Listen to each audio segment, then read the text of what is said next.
میرے نبی کریم علیہ الصلاۃ والسلام سے پوچھا گیا تھا یا رسول اللہ ذلت کیا ہے؟ فرمایا لالچ کرنا۔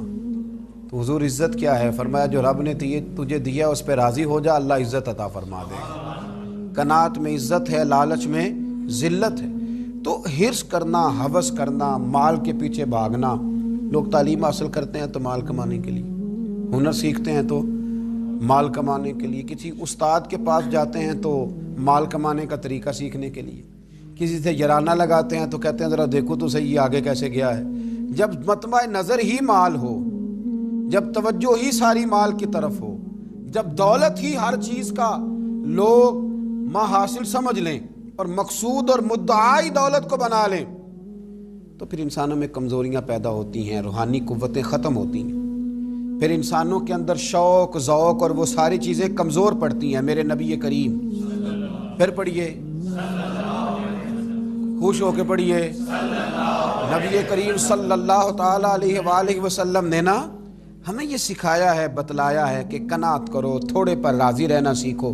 اور حضور علیہ الصلاۃ والسلام نے ارشاد فرمایا، مسند امام احمد بن حنبل میں حدیث موجود ہے، فرمایا اللہ تعالیٰ سے ایسی خواہشات سے پناہ مانگا کرو جو خواہشات تمہیں عیب میں ڈال دیں، اور فرمایا ایسی خواہش سے بھی اللہ کی پناہ مانگو جو خواہش پوری کرو تو وہ خواہش ایک اور خواہش میں ڈال دے۔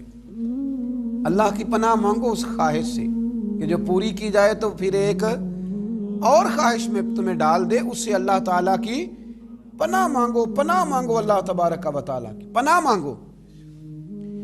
بزرگوں نے لکھا ہے، حضرت محدث ابن جوزی علیہ رحمہ نے، کہ ایک شخص تھا، اس کے گھر میں ایک ناگن رہتی تھی۔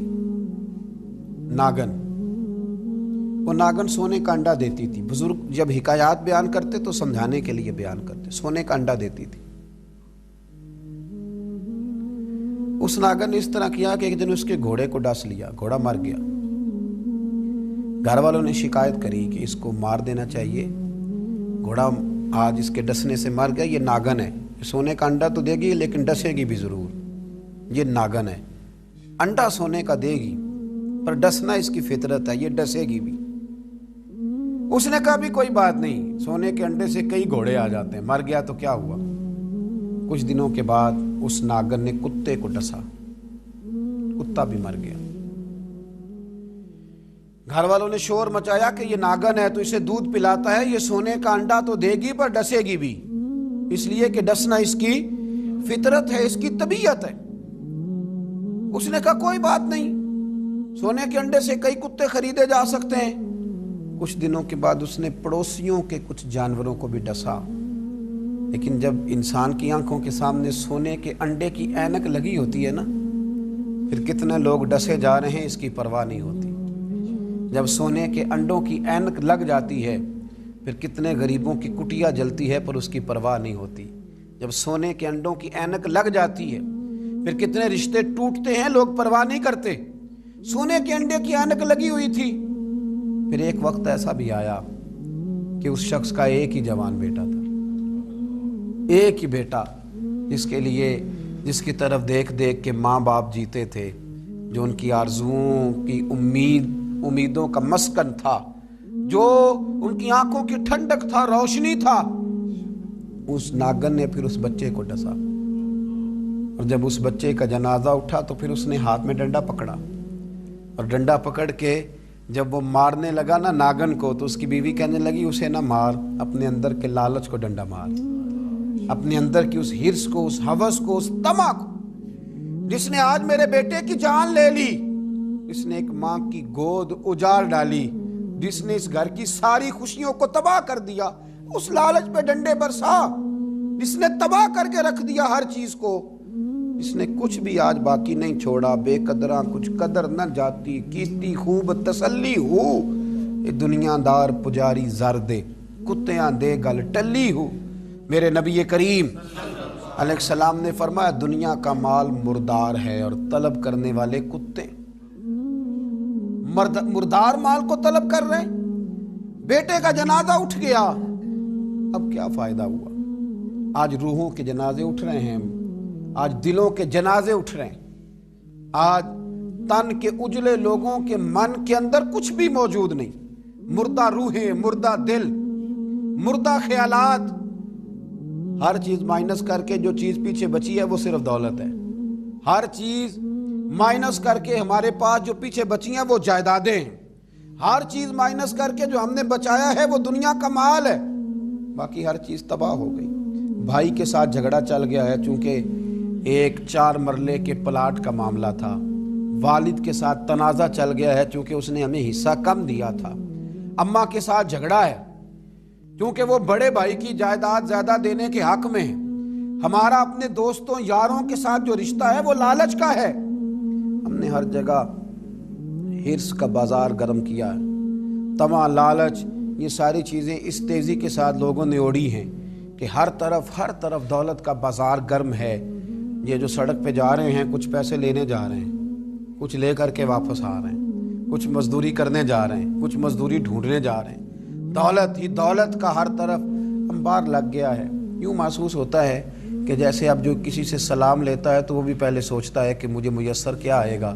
حضرت موسیٰ کلیم اللہ علی نبینا علیہ الصلاۃ والسلام، حضرت موسیٰ کلیم اللہ علیہ الصلاۃ والسلام کے زمانے میں ایک شخص تھا جو مستجاب الدعوات تھا۔ قوم جبارین کے پاس رہنے والا وہ شخص بلعم بن باورا اس کا نام تھا، مستجاب الدعوات تھا۔ اللہ نے اسے یہ درجہ عطا کیا تھا کہ جو دعا کرتا تھا رب اس کی قبول فرما لیتا تھا، اس کی دعائیں مقبول ہوتی تھی۔ اتنا اللہ کریم نے اسے نوازا تھا۔ جب حضرت موسیٰ علیہ السلام بنی اسرائیل کو لے کر اس قوم کی طرف گئے نا جہاد کرنے کے لیے، تو بلعم بن باورا پہاڑ پر عبادت کرتا تھا۔ بہت سارے لوگ اس کی عقیدت مند تھے، بہت سارے لوگ اس سے محبت کرتے تھے، بہت ساری جگہوں پہ وہ چاہا جاتا تھا۔ جب اس کی طرف حضرت موسیٰ اس قوم کی طرف حملہ کرنے کے لیے جا رہے تھے تو لوگوں نے اس سے کہا کہ تو اس طرح کر کے دعا کر کہ حضرت موسیٰ کی قوم رستے میں ہی تباہ ہو جائے معاذ اللہ، کیونکہ تیری دعائیں قبول ہوتی ہیں، تو یہ دعا کر کہ رستے میں ہی وہ سب لوگ ختم ہو جائیں۔ اس نے کہا کیا بیوقوفی کرتے ہو، اللہ کے نبی کے بارے میں دعا کر دو، پیغمبر خدا کے بارے میں، حضرت موسیٰ کلیم کے بارے میں کیا بیوقوفی کرتے ہو۔ لوگوں نے مجبور کیا، اسے مجبور کیا، لیکن اس نے کہا نہیں میں نہیں یہ کام کرتا۔ لوگوں نے دلائل دیے، بالآخر کچھ لوگوں نے کہا کہ آپ استخارہ کر لیں، اگر تو آپ کی سمجھ میں یہ بات آئی تو آپ آگے لے جائیے گا، نہ آئی تو نہ لے جائیے گا۔ بلعم بن باورا نے استخارہ بھی کیا، استخارے میں بھی اسے حکم ہوا کہ تم نے بد دعا نہیں کرنی، تم نے حضرت موسیٰ کی قوم کے بارے میں دعائے ضرر نہیں کرنی۔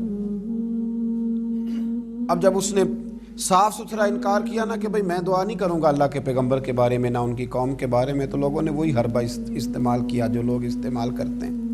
ڈھیروں تحفے لے کے آ گئے، دولت لے کے آ گئے۔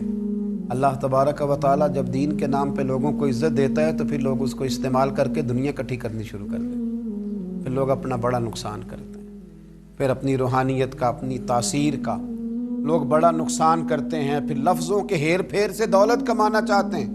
لیکن یاد رکھیں لفظ تاثیر سے بنتے ہیں، تلفظ سے نہیں۔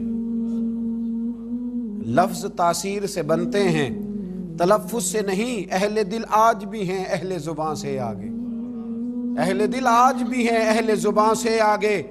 پھر لوگ سودے کرنے لگتے ہیں اپنے الفاظ کے، حروف کے۔ بہت سارے جب تحائف ملے، قائل کیے تو آمادہ ہو گیا، دولت جو سامنے آئی لالچ کر گیا۔ اس کو قرآن حکیم نے بیان کیا ہے، اس واقعے کی طرف قرآن پاک نے اشارہ فرمایا۔ بلعم بن باورا نے ہاتھ اٹھائے اور دعا کے لیے جب نکلا تو جس گھوڑے پہ سوار تھا، جس گدھے پہ سوار تھا، جب یہ جا رہا تھا نا پہاڑ پہ چڑھ کے میں بد دعا کروں گا حضرت موسیٰ کی قوم کے لیے، جب جا رہا تھا تو گھوڑا واپس بار بار منہ پھیرتا تھا، واپس اس کو کہتا تھا نہ جا، واپس آ جا۔ یہ اس کو مارتا تھا، پہاڑ کی جانب لے جاتا تھا۔ اللہ اکبر۔ یہ بار بار مارنے لگا تو گھوڑے نے، اس کی سواری کے جانور نے دعا شروع کر دی۔ گھوڑا تھا یا گدھا تھا، اس نے دعا کی یا اللہ مجھے زبان دے، میں اس لالچی کو کچھ سمجھا دوں، مجھے زبان عطا کر، میں ہی اسے کچھ سمجھا دوں۔ اللہ نے زبان دی تو گدھا کہنے لگا آگے نہ جا، تو مجھے آگے بھیجتا اور اللہ کے فرشتے مجھے واپس بھیجتے ہیں، لیکن لالچ تھا نا طائف کا، دولت کا، جب چڑھا پہاڑ پہ اور حضرت موسیٰ کے لیے ہاتھ اٹھا کے قوم کے لیے بد دعا کرنے لگا، تو لفظ حضرت موسیٰ کی قوم کے لیے ادا کرتا تھا، نکلتے اپنے لیے تھے اور ان لوگوں کے لیے تھے جنہوں نے دعا کے لیے کہا تھا۔ وہ لفظ پلٹ کے اسی پر آئے، اتنا اس کا برا حال ہوا کہ زبان لٹک گئی اور پھر اللہ کے شدید عذاب میں مبتلا ہوا۔ یہ لالچ عذاب کو آواز دیتا ہے، عذاب کو آواز دیتا ہے، اور انسان کی قناعت انسان کو عزت والا کر دیتی ہے۔